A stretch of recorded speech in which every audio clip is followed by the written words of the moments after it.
बिहार विधानसभा चुनाव से पहले बिहार कर्मचारी चयन आयोग में बड़े पैमाने पर वैकेंसी निकली है। चाहे सीजीएल 4 की बात करेंगे या परिचारी के पद की बात करेंगे, बड़े पैमाने पर वैकेंसी निकली है और आयोग भी एक्शन में नजर आ रहा है। सीधी बातचीत करेंगे, हमारे साथ आयोग के चेयरमैन आलोक राज हैं।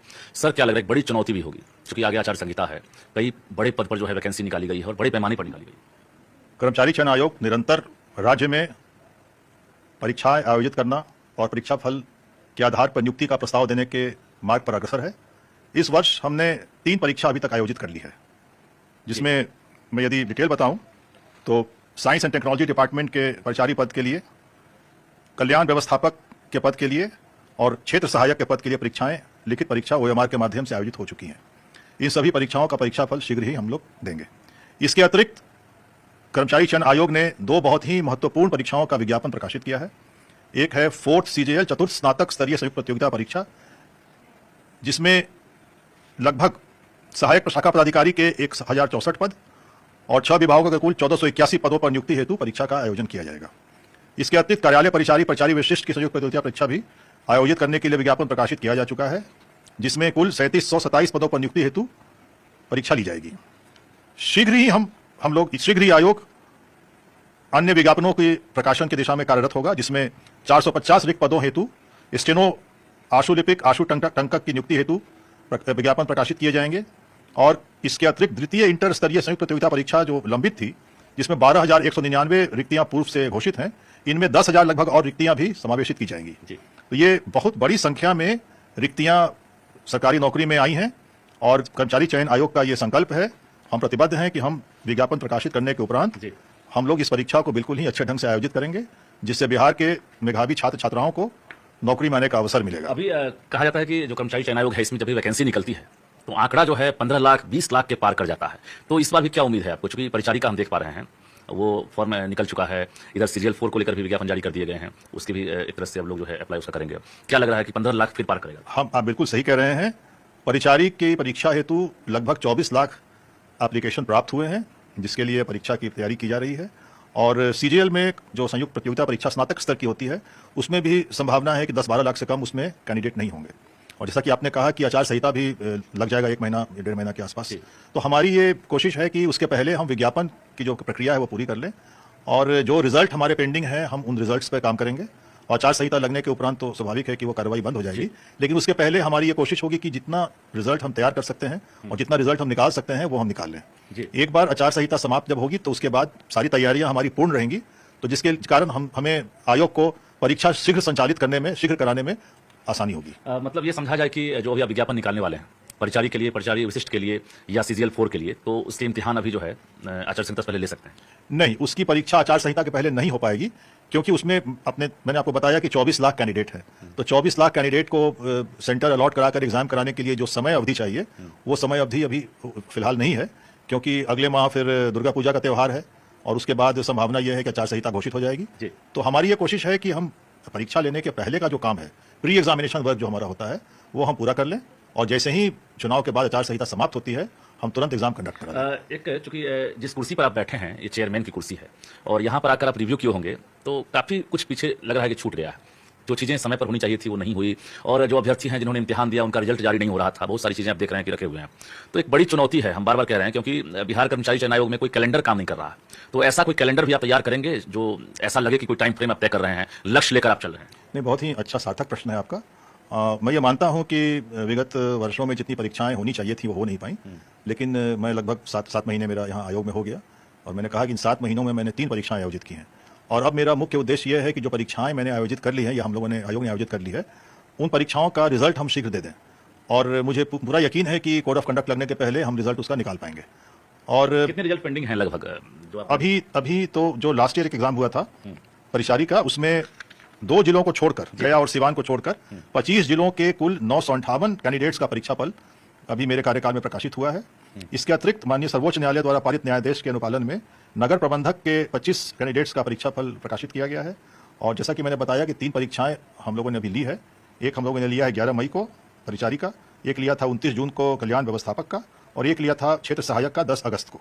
ये तीनों परीक्षा का रिजल्ट बनाने की प्रक्रिया प्रारंभ हो चुकी है और इसीलिए अभी हमारा पूरा ध्यान यह है कि हम रिजल्ट्स जो पेंडिंग पड़े हुए हैं उनको कंप्लीट करें और फिर जिस समय कोड ऑफ कंडक्ट रहेगा हमारी अगली परीक्षा की पूरी तैयारी हो जाएगी। जी सामान्य प्रशासन विभाग लगातार टच में होगा आपसे, और अभी लोग अंदाजा लगाते हैं कि चुनाव है इसलिए वैकेंसी निकल रही है, तो एज ए चेयरमैन एक भरोसा तो देंगे कि चुनाव के बाद भी जो वैकेंसी की रफ्तार है वो धीमी नहीं होगी, और जो भी नोडल डिपार्टमेंट है अगर वो रिक्तियां दे रहा है तो आयोग पीछे नहीं हटेगा। देखिए, आपने बड़ा फिर एक अच्छा प्रश्न किया है, और बड़ा इत्तेफाक की बात है कि जैसे ही मैं इस पद पर आया, दिसंबर 2024 में मैंने ज्वाइन किया, तो मैंने आकर सबसे पहले अपने कक्ष में एक नोटिस बोर्ड बनवाया, और नोटिस बोर्ड पे मैंने ये अंकित कराया कि कौन कौन सी परीक्षा हमें आयोजित करनी है और कौन कौन सी परीक्षाओं का विज्ञापन निकालना है। यदि आप अपना कैमरा उस दाहिने तरफ ले जाएं तो वहां आप बिल्कुल देखेंगे वो बिल्कुल स्पष्ट है कि एडवर्टीजमेंट के लिए कौन कौन विज्ञापन है, रिजल्ट के लिए कौन कौन है, और अपकमिंग एग्जाम कौन कौन है। जी, तो ये आप जो कह रहे थे कैलेंडर बनाने की, तो ये एक तरह से कैलेंडर का ही प्रारूप है, और ये सामने बोर्ड पर रहने से ये होता है कि निरंतर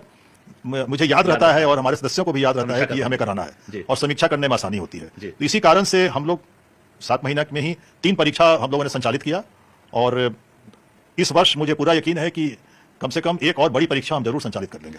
मतलब इस वर्ष आपने कहा है कि एग्जाम ले लेंगे। 1400 से अधिक पद हम देख पा रहे हैं CGL 4 में है, क्या जो संख्या है ये घट और बढ़ सकती है? नहीं, CGL 4 का विज्ञापन तो भी प्रकाशित हुआ है जी, तो उसमें समय लगेगा, लेकिन जो कार्यालय परिचारी का विज्ञापन पूर्व से प्रकाशित है, विज्ञापन संख्या 2/23 द्वितीय इंटर स्तरीय, इसकी परीक्षा हम मेरी पूरी तैयारी हम लोग कर रहे हैं कि इसकी, क्योंकि इसमें पद बहुत ज्यादा है, इसमें करीब 20,000-22,000 पद इसमें स्वीकृत है। पूर्व से ही 12,199 पद स्वीकृत हैं, और बाद में 10,000 के लगभग पद बढ़ाने की भी बात चल रही है। मतलब बढ़ सकता है? हाँ, बढ़ने की संभावना है, विभिन्न विभागों से याचना प्राप्त हो रही है जी। तो ये बहुत बड़ी संख्या है, और इसमें करीब 24 लाख कैंडिडेट्स भी फॉर्म भर चुके हैं। 24 लाख अभी संख्या हुई है, और ये आखिरी तारीख मुझे लग रहा है कि अभी 26 तक है ये परिचारी वाला। नहीं, ये पूर्व विज्ञापन की मैं बात कर रहा हूँ, ये नए विज्ञापन की आप बात कर रहे हैं। मैं सेकंड इंटर लेवल जो पूर्व से पेंडिंग है हमारा, जो विज्ञापन 2023 का विज्ञापन था, उस पर परीक्षा गत वर्ष हो नहीं पाई किसी कारण से, और इस वर्ष भी अभी तक हम लोग तैयारी किए हैं, लेकिन इतनी बड़ी संख्या है कि उसमें भी कुछ टेक्निकल इश्यूज आ रहे थे, लेकिन अब वो सब समस्या का समाधान हो गया है। मतलब उसमें कितनी संख्या में अभ्यर्थी शामिल हुए हैं परीक्षा में? मैंने कहा ना, करीब 24 लाख कैंडिडेट। अच्छा, ये जो अभी निकला है परिचारी के लिए, अभी आप निकाले हैं हाल में, ये इसमें तो अभी डेट बचा हुआ है, और देखना पड़ेगा कितने इसमें। क्या अंदाजा है आपको, कितने पद हैं और क्या अंदाजा है कितने अभ्यर्थी शामिल हो सकते हैं इसमें? अभी मैं नहीं कह सकता हूं, लेकिन जो पूर्व अनुभव है और पूर्व उदाहरण है कि कार्यालय परिचारी विशिष्ट की परीक्षा हेतु बड़ी संख्या में उम्मीदवार फॉर्म भरते हैं। इस बार कितने पद हैं परिचारी के लिए? हम तो देख पा रहे हैं कि इस बार 37 विभागों के 2843 पद हैं जी, 14 समाहरणालयों के 869 पद हैं जी, 2 प्रमंडलों के 15 पद हैं, अर्थात कुल 3727 पद हैं, जो जिसके लिए विज्ञापन संख्या 6/25 प्रकाशित मतलब इसमें भी 37-27 में भी आपको लग रहा है कि ये भी 20 लाख का आंकड़ा पार कर जाएगा? अब आंकड़ा पर तो मैं नहीं कह सकता हूं, लेकिन कार्यालय परिचारी की परीक्षा में काफी बड़ी संख्या में उम्मीदवार फॉर्म भरते हैं। अब एग्जैक्ट फिगर तो मैं नहीं दे सकता हूं, क्योंकि अभी फॉर्म भरने का डेट अभी खत्म नहीं हुआ है। आप साक्षात्कार दे रहे हैं न्यूज 18 को भी, तो लाखों अभ्यर्थी आपको सुन रहे हैं, देख रहे हैं। चूंकि बिहार कर्मचारी चयन आयोग का जो इतिहास रहा है वो किसी से छूटा नहीं रहा। मैं कहने मुझे गुरेज नहीं है, मैं हर तरह का यहाँ न्यूज कवर किया हूँ, लेकिन आपसे उम्मीदें हैं, और जहां उम्मीदें हैं वहीं सवाल भी आता है, वहीं जो है लोग एक तरह से सोचते हैं कि हमारी बेरोजगारी दूर भी होगी और ये संजीवनी का काम करेंगे। तो आलोक राज अगर इस कुर्सी पर हैं तो लग रहा है कि हाँ, लाखों युवा जो बेरोजगार इंटर पास ग्रेजुएट लेवल, तो क्या उनके लिए कुछ कहेंगे? नहीं, मैं आपके चैनल के माध्यम से, न्यूज 18 के माध्यम से बिहार के युवाओं को ये संदेश देना चाहता हूं कि आप बिल्कुल हमारे जो भी विज्ञापन प्रकाशित हो रहे हैं, आप अपनी योग्यता, अपने क्वालिफिकेशन के अनुसार फॉर्म भरें। मैं आपसे ये वादा जरूर करूंगा कि कर्मचारी चयन आयोग की परीक्षाएं बिल्कुल निष्पक्ष होंगी, कदाचार मुक्त होंगी, और बिल्कुल पारदर्शी तरीके से परीक्षाएं आयोजित की जाएंगी, और पूरी तरह से रिजल्ट मेरिट के आधार पर होगा। मतलब जीरो टॉलरेंस की बात होगी, क्योंकि बिहार कर्मचारी चयन आयोग है, पेपर लीक इसका इतिहास रहा है, और हमने भी कई बार सबूत के साथ यहाँ खबरें चलाई है। लेकिन अब चूंकि एक बड़े पुलिस ऑफिसर जो डीजी रह चुके हैं, बिहार के डीजीपी रह चुके हैं, और वो अपराध पर लगातार अंकुश लगाने के लिए नया नया प्रयोग करते रहे हैं, यहाँ क्या प्रयोग करेंगे आलोक राज? देखिए, मैंने कहा कि 3 परीक्षाएं इस वर्ष मैंने अपने कार्यकाल में आयोजित की हैं, और आप देख चुके हैं कि कहीं से कोई अप्रिय घटना या कोई नेगेटिव बात या कोई इस प्रकार की कोई लीक या किसी प्रकार की कोई विधि व्यवस्था की समस्या अभी तक नहीं आई है। और मैं इसके लिए आयोग के अलावा मैं ये कहना चाहूँगा कि इन परीक्षाओं में हमारे डिस्ट्रिक्ट मजिस्ट्रेट्स का और एसपी की बहुत ही पॉजिटिव भूमिका रही है। हर परीक्षा में मैंने डीएम और एसपी को वीडियो कॉन्फ्रेंसिंग के माध्यम से मैंने संबोधित किया है, और मुख्य सचिव महोदय की भी बहुत ही पॉजिटिव भूमिका रही है। ज्वाइंट वीडियो कॉन्फ्रेंस के माध्यम से सभी जिला के डिस्ट्रिक्ट मजिस्ट्रेट्स और एसपी को संबोधित किया गया है, और सभी ने आगे बढ़ चढ़कर, सभी एडीएम रैंक के पदाधिकारी नोडल ऑफिसर बने, पेट्रोलिंग मजिस्ट्रेट रहे, स्टैटिक मजिस्ट्रेट रहे, सभी स्कूल्स के हेडमास्टर, टीचर्स, इन्विजिलेटर्स ने पूरी व्यवस्था एक टीम की तरह काम की, और तभी ये परीक्षाएं निश्चित तौर पर बहुत ही अच्छे ढंग से, शांतिपूर्ण ढंग से, कदाचारमुक्त। तो मैं क्रेडिट अपने नहीं देना चाहता हूं, मैं ये कहना चाहता हूं और आपके चैनल के माध्यम से कि ये आयोग के साथ साथ हमारे पूरे जिला, बिहार के सभी जिला प्रशासन का ये क्रेडिट है कि ये परीक्षाएं बिल्कुल शांतिपूर्ण ढंग से संपन्न हुई। और इसके अतिरिक्त और भी जो परीक्षाएं हो रही हैं वो भी बहुत अच्छे ढंग से बिहार में हुई हैं अभी। और मुझे पूरा यकीन है कि हमारा जिला प्रशासन जो है और हमारा आयोग जो है ये मिलकर अगली परीक्षा भी बहुत अच्छे ढंग से कराएंगे। कमांड एंड कंट्रोल सेंटर की यहाँ कमी आपको दिख रही होगी, क्योंकि आयोग है तो अब ट्रांसपेरेंट बनाने के लिए वेबकास्टिंग के जरिए जो है सभी परीक्षा केंद्रों पर नजर रखी जाती है, लेकिन शायद आपके यहाँ फिलहाल कमांड एंड कंट्रोल सेंटर है या नहीं? कमांड कंट्रोल सेंटर है, लेकिन आप जो बता रहे हैं सीसीटीवी सर्वेलांस का एग्जामिनेशन हॉल में, इस पर अभी डिफरेंट ओपिनियंस है। कुछ ओपिनियन है कि इसको करना चाहिए क्योंकि कई एग्जाम में सीसीटीवी सर्वेलेंस नहीं होता है और कई एग्जामों में हो भी रहा है। तो ये क्योंकि बाकी जो चीजें होती हैं जैसे आयरिस एंड फेशियल रिकॉग्निशन वो हम कराते हैं, तकनीक का ज्यादा इस्तेमाल करेंगे। हाँ बिल्कुल, क्योंकि एक एग्जाम में एक बहुत बड़ा फैक्टर होता है इंपर्सोनेशन का। तो उसको रोकने के लिए हमारी जो एजेंसी है, चयनित एजेंसी है, वो हर सेंटर पे 100% कैंडिडेट्स का आयरिस और फेशियल रिकॉग्निशन हम कराते हैं, जिससे वाली स्थिति देखने को मिली क्या कि आपने मतलब वैसे अभ्यर्थियों को चिन्हित करके? मैं मुझे बड़ी खुशी है कि हमारी परीक्षा में एक भी ऐसा परीक्षार्थी नहीं मिला जो इंपर्सोनेशन जिसने किया हो, और 100% आयरिस और फेशियल रिकॉग्निशन हमने किया। इसके अतिरिक्त सभी सेंटर पे जैमर की व्यवस्था की जाती है जी, और ताकि किसी भी प्रकार से मोबाइल फोन का प्रयोग ना हो। मतलब मुन्ना भाई की नहीं चलेगी, ये आप कहना चाह रहे हैं?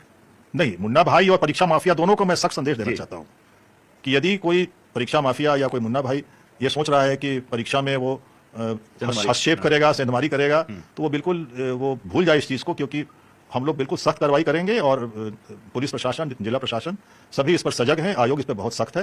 वेबकास्टिंग वाला जो आपका जो विचार है, इस पर हम लोग गौर कर रहे हैं। इसके लिए अभी तक हम लोगों ने टेंडर नहीं किया है इस सर्वेलांस का, सीसीटीवी सर्वेलांस का, लेकिन इस पर विचार किया जा रहा है कि क्या क्योंकि ये बहुत बड़ी संख्या में सेंटर्स हमारे होते हैं, नंबर ऑफ अपीयरिंग कैंडिडेट भी ज्यादा। हाँ, तो वैसी स्थिति में कितना सक्सीड करेगा और कितना इसमें एक्सपेंडिचर होगा, ये भी एक मुद्दा होगा। अभी जैसे अब कई वैकेंसी हम देख पा रहे हैं, इसमें तो आपने विज्ञापन की बात कही, रिजल्ट जो पेंडिंग है उसको जारी करने की बात कही है। क्या अभी और बाकी विभाग से कांटेक्ट में है या नोडल डिपार्टमेंट जो है वो आपसे टच किया है कि हम चाहते हैं कि जो रिक्तियां हैं वो आपके जरिए जो है उस पर परीक्षा ली जाए आने वाले समय में? कर्मचारी चयन आयोग को ये निर्धारित किया गया सरकार की तरफ से कि जो भी ग्रुप सी के परीक्षाएं होती हैं विभिन्न विभागों की, वो कर्मचारी चयन आयोग आयोजित कर रही है, पुलिस विभाग, पुलिस विभाग की परीक्षा को छोड़ के। और जैसा कि मैंने आपको बोर्ड दिखाया, तो कई विभागों की अधियाचना आई हुई है जिसपे हम लोग वर्क कर रहे हैं, और ये एक अवसर भी हमें मिल जाएगा 1.5 महीना का विंडो की जो भी पेंडिंग हमारा जो भी वर्क है उसको हम स्ट्रीमलाइन कर सकें। 2025 सुनहरा होगा युवाओं के लिए, बेरोजगारों के लिए, ऐसा लगा? निश्चित तौर पे 3 परीक्षाएं हो चुकी हैं और जैसे ही चुनाव समाप्त होगा, कोड ऑफ कंडक्ट खत्म होगा, हम लोग तुरंत एग्जाम मोड में आ जाएंगे। इसलिए मैंने कहा कि एक परीक्षा और निश्चित तौर पर बड़ी परीक्षा हम लोग 2025 में लेंगे। 2026 का कैलेंडर भी हम लोगों ने निर्धारित कर दिया है, क्योंकि 2026 में मेरा मुख्य उद्देश्य होगा 4th CGL कंप्लीट कर देना, और कार्यालय परिचारी की जो विज्ञापन अभी प्रकाशित हुआ है 6/25, 5/25 है CGL का संयुक्त चतुर्स्नातक संयुक्त परीक्षा, और 6/25 है कार्यालय परिचारी प्राचार्य विशिष्ट का। ये दोनों बड़ी परीक्षा होंगी, तो हम लोगों का ये पूरा टारगेट रहेगा कि 26 के फर्स्ट हाफ में इन परीक्षाओं का आयोजन हम कर लें। और इसके अतिरिक्त जो छोटी छोटी परीक्षाएं होती हैं जिसमें कम वैकेंसी है, या जिसमें जैसे स्टेनो का 450 पद है, या इस प्रकार के और भी जो पद हैं जिसमें वैकेंसी कम है, तो उसको भी साथ साथ पैरेलली हम लोग करते रहेंगे। 2025 में आप कैलेंडर पब्लिक डोमेन में ला देंगे? निश्चित तौर पर। चलिए, तो बहुत बहुत धन्यवाद। हमारे साथ बिहार कर्मचारी चयन आयोग के चेयरमैन आलोक राज थे, और बहुत ही बारीकी से इन्होंने सवालों का जवाब दिया है। इसके साथ साथ तकनीक के जरिए कैसे आयोग को जोड़ेंगे, परीक्षा माफियाओं कैसे इन्होंने चेतावनी दी है, आपने सुना। तो कुल मिलाकर ये कहें कि इस बार 2025 में जो बेरोजगार युवा हैं, खासकर इंटर हैं या फिर ग्रेजुएट लेवल के हैं, वो इंतजार करें, क्योंकि जल्द ही वैकेंसी निकलने वाली है। और फिलहाल CGL 4 हो या परिचारी को लेकर जो वैकेंसी अभी निकली है उसकी तैयारी करें, और निश्चित रूप से समय पर रिजल्ट जारी हो, इसको लेकर आयोग कटिबद्ध नजर आ रहा है। कैमरामैन सुबोध के साथ रजनीश कुमार, News 18 पटना।